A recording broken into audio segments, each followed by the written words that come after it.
But this, we kind of talked about it in the beginning, is this bye week where you have this, a significant amount of time to actually get rest, heal from injuries before, you're saying nothing good happens in Virginia. And, Virginia, they're a tough team to play, and you've got to be disciplined against Virginia. We are by far the most talented team, but they play a style of basketball that just makes you want to pull your hair out. And you've got to be ready for that. And when you talk about a bye week or a team, especially in college, that has a significant amount of days of rest before a game, you start to worry if guys are going to come out flat. And it's pretty normal, but I think what you do in the bye week to really make it beneficial, listen, we've got some guys who've had some injuries. Seth Trimble's been kind of in and out of the lineup lately. But also, I can't really put it, there hasn't been anything said, but Armando doesn't seem like – it seems like his legs are just a little bit tired, or he just needs some rest. I can tell you as a big man, the season can get long, and having to bang and run the floor, that's tough. That's not easy. And the bigs, it's the most physical part of basketball, and Armando is a physical player. So he's going to get some much-needed rest. I do think that to begin these first few days, I think you really focus on individual skill.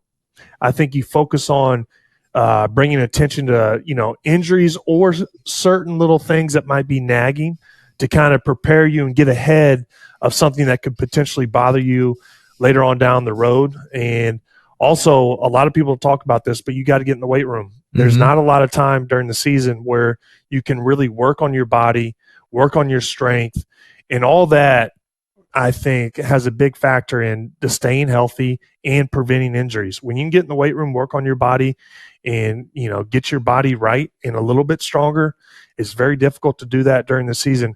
I think that has massive rewards, and there's not a lot of times you can do that. But I think you use that the first 3 days. That's the way I'd handle it. Then leading up to it, I would start having some hard practices. I would do a lot of competition. I would do a lot of scrimmaging, just because this is one of those times where you could potentially get a little bit out of shape, and you've got to have that feel of running up and down the court. You've got to have that feel of getting hit, getting bumped, but also you've got to breathe hard. And, it's a different feeling when you come off an injury. This is the only thing I'm comparing it to, is when you come off an injury and you've had some time off, and you're not out of shape, but you're not like in shape. You just need to, get going to get it going a little bit more, and then you're good. And that's what, a lot of people talk about coming out flat.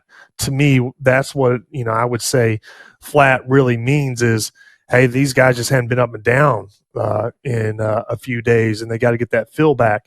That's why I think competition, getting after it, guys doing a little scrimmaging in practice. I'm old school. I like that. I think it's good.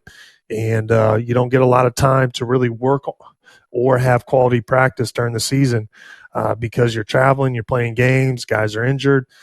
So I think this is a valuable time. And Virginia is an awfully good team. They are 9-1 in their last 10. They lost to Pitt. Pitt, I think, is 4th in the conference right now.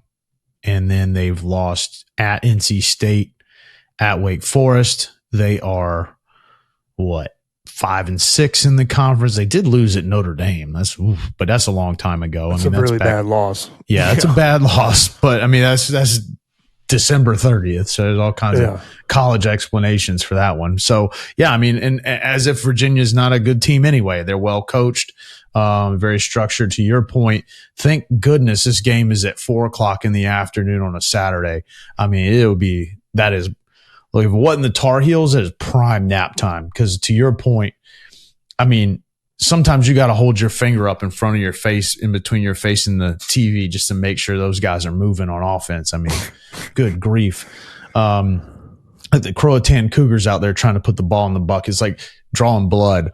But they are, they are who they are. They're a good team. By the time the rankings come out next week, they'll probably be right around the same place. We should probably be somewhere around 12-15 coming off that Syracuse loss. So, I mean, this is going to be a tough place, a tough one for us. Are we there? Or where? Yeah, we're at Virginia. Yeah, I mean, gosh, man, everything in Virginia, man, whether football, basketball, probably pickleball, it doesn't matter, man. You always have a hard time playing those guys down there. They're disciplined, I think, is the biggest thing. They're committed to their style of play. And one of the things I think that really fascinates me about Virginia, as boring as it is to watch, how they're able to dictate the pace. I mean, they're going to force their style of play on you, and you've got to be able to handle that. So I would imagine that if you're going to have a bye week, in addition to all the things you just said, I would imagine that getting it before you're going to play a sort of shock to the system opponent like Virginia that slows the ball down, a lot of half court sets, a lot of defending the full shot clock, right? It gives Hubert and the coaching staff a good amount of time to focus in on that and, help prepare for some things maybe that they're not going to see. Hell, all I got to go on is high school. But I remember in high school, sometimes you run all these different sort of offensive and defensive schemes that you have in your like playbook, but you only ever run about half of them. And usually you're trying to dictate what's going on. But I imagine with a team like Virginia Tech, with like a team like Virginia, I mean, do you think they'll spend time? Are they going to get other looks that they're not used to seeing? I mean, it's more complicated than just, they run a half court set, isn't it? Yeah. And let me just say this.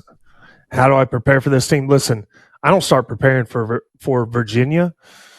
We play on Saturday, maybe Friday. And the reason I say that is we're a better team. So if we go up there and we have a good version of us, we're going to win.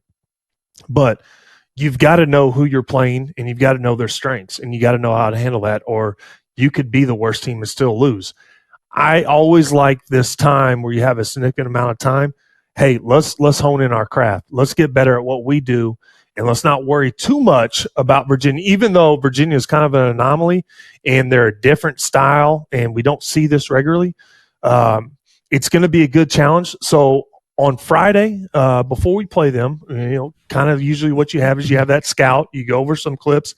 I'm not sure how they're going to do it with this bye week, but I will say you start focusing on that. But the reason why I've always kind of looked forward to this game since Tony Bennett has gotten to Virginia is because historically we've been a very fast-paced team, and Virginia is very slow. Mm-hmm. And in a way, it's a clash of two different styles.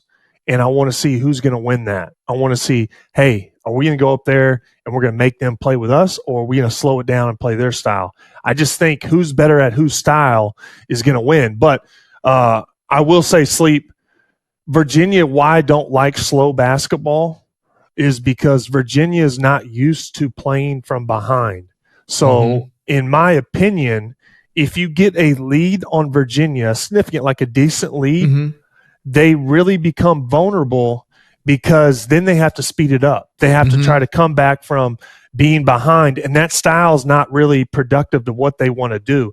They want to slow it down. They want to make you guard and play defense for the whole shot clock and really kind of beat you down and get a high-quality, high-percentage shot, and then that makes teams it can be exhausting, but that's what they want to do. But when you get a big lead and you jump on them from the get, it makes them vulnerable. And, the tournament is kind of evidence of that. Last year they had they kind of got upset, I think. And then obviously they were the first team to ever lose to a 16 seed. So that's what I would really focus in on, Sleep, is like trying to get out, trying to get that big jump on them.